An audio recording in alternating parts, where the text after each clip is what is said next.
We're on the third floor of the Rhode Island State House this day at a segment we call Capitol Spotlight. My name is Dave Barber. We grab a member of the General Assembly each and every week and discuss with them some of the things they've been working on and how it might affect you, the Rhode Island citizen. It gives me a great deal of pleasure to welcome back a woman that we've had the good fortune of interviewing many times, the Honorable State Representative Teresa Tanzi. Representative, good to see you. Good to see you as well, Dave. Thank you. Now, I know one thing that you're working on is phasing out cesspools in Rhode Island. Now, first of all, when you hear the word cesspool, there's nothing pleasant about it.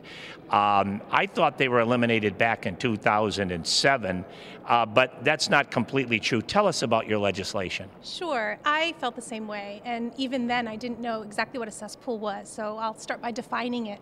It is a chamber that collects human waste, does not treat it, and just slowly over time disperses it. It's often in contact with our groundwater. So for people whose neighbors may have a cesspool, it is something that could actually impact their own drinking water in their wells. So in 2007, we began a phase out for people who lived within 200 feet from a coastal area, so a public body of water, and that phase out was wrapped up at the end of last year. So by December 31st of 2013, and we're looking to continue that success. About 25,000 cesspools remain in the state, and we've got to find a way to protect the public drinking water and public health by phasing them out over time. That's an amazing number because they didn't fall within the threshold of that distance, correct? That's correct. As much as we like to think we're surrounded by water on every side, there's still 25,000 that do remain.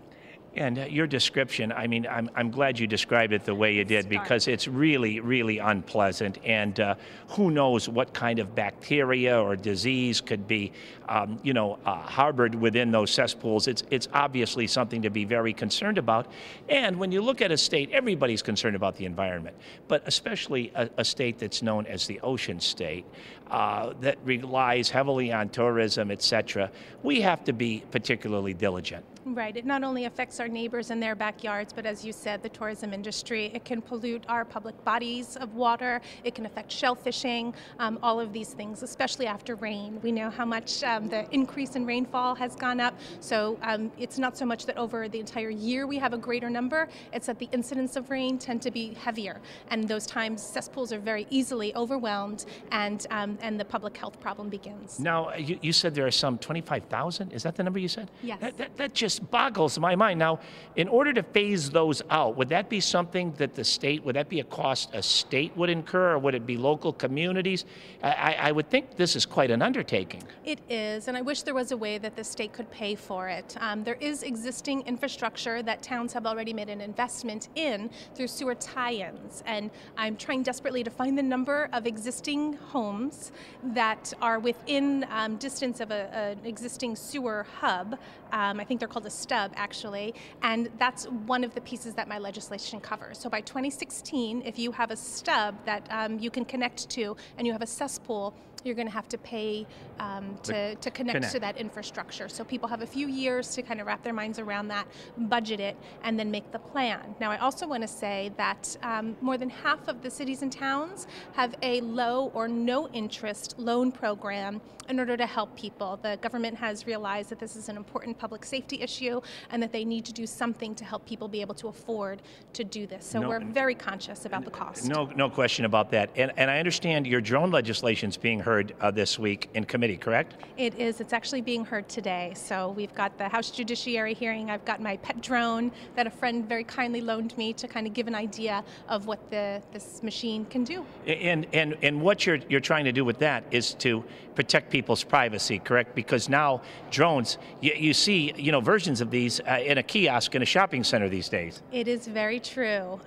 They're widely available, easily accessible, and as we know, any child can use them because as children, we probably all played with remote control planes and cars. And again, your legislation doesn't handcuff, excuse the pun, the police and law enforcement community, but you just want them to go about the same procedures of gaining warrants like they would any other search and seizure? Well, along the lines of wiretap. So we took the existing framework of wiretap legislation. It's already a procedure that the police are familiar with, and we've added the use of drones. So there's a public hearing before any town or state could acquire one, so that the public would at least know that they're being, the plan is in place for people to use them.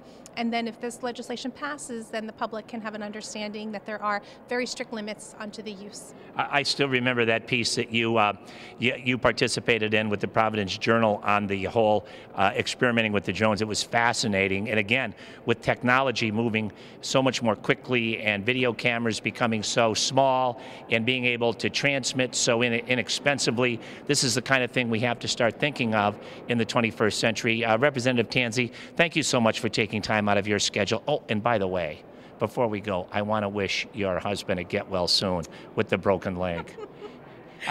I appreciate that, Dave. I will share it with him. In fact, I'll make sure that he tunes in to see. I wish I could say he broke it at Sochi, competing in the Olympics, but it was hockey in the backyard or something.